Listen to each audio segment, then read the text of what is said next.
सबैजनालाई नमस्ते। म चाहिँ परमिसा हिताङ्गा, मेरो घर भूमिका स्थान नगरपालिका वार्ड नम्बर 7 बर्बास अर्घाखाँची। आज म तपाईँहरू समक्ष आज के भन्न आएको भने पहिला यो फोटो हेर्नु चिन्नुभयो? चिन्ने जतिले कमेन्ट गरौँ है त।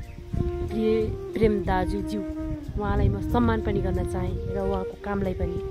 आहा, तपाईँले गरेको काम कति राम्रो हैन। आज हाम्रो यो भूमिका स्थान नगरपालिका वार्ड नम्बर 7 बर्बासमा बिहान करिब 11 बजेदेखि जङ्गलबाट निस्किएको भीषण आगो लाग्यो। त्यो आगो लागेको खबर थाहा पाउने बित्तिकै प्रेम थापा दाजुज्यू तत्कालै बजारबाट आएर उहाँले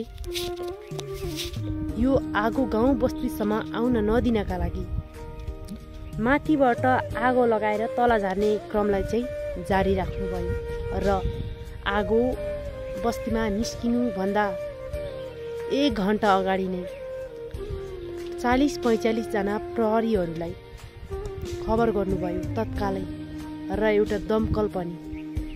र केही छिनमै हाम्रो यो बर्बासको बस्तीमा आगो आइसकेको थियो र त्यो आगो निभाउनका लागि त हामी मान्छे त थियौँ, तर धुवा एकदमै बढी भएको हुनाले कोही पनि त्यहाँ टिक्न सकेन।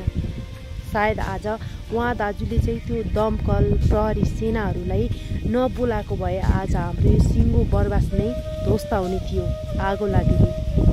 दमकलको सहायताबाट आज सिङ्गो बर्बास नै बचेको छ भनौँ न त।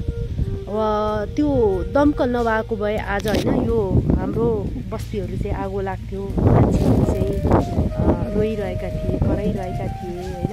आगो निभाउने क्रम चाहिँ जारी थियो र दमकल नभएको भए आज के होला म सोच्न पनि सक्दैन होइन। यति ठुलो आगो होइन। यति ठुलो आगो त मैले जीवनमा पहिलोचोटि भनौँ न त हाम्रो यो बर्बासमा पहिलोचोटि देखेँ। त्यस्तै लाग्दो रहेछ आगो भन्ने पनि थाहा भयो।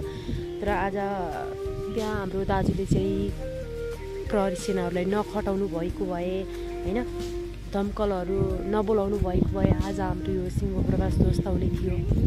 सबै बासिन्दाहरूले आफ्ना घरमा भएका सामानहरू होइन एक ठाउँमा लाँदै राख्दै गरिरहेका थिए।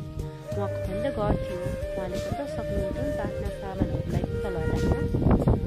उहाँमा त्यस्तो थिएन त। उहाँले कसरी गाउँको राख्नु भावना जगाउनु भएको थियो।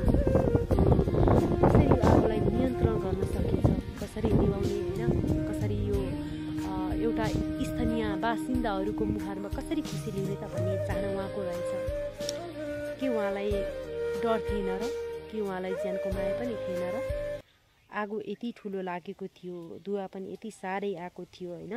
प्रहरी सेनाहरूसँगै उहाँले खटेर काम गर्नुभएको छ। उहाँलाई चाहिँ म हृदयदेखि नै सम्मान गर्न चाहन्छु। सायद तपाईँ जस्तो होइन, तपाईँ जस्तो र तपाईँ जतिको मान्छे हाम्रो यो भूमिका स्थानमै छैन होला।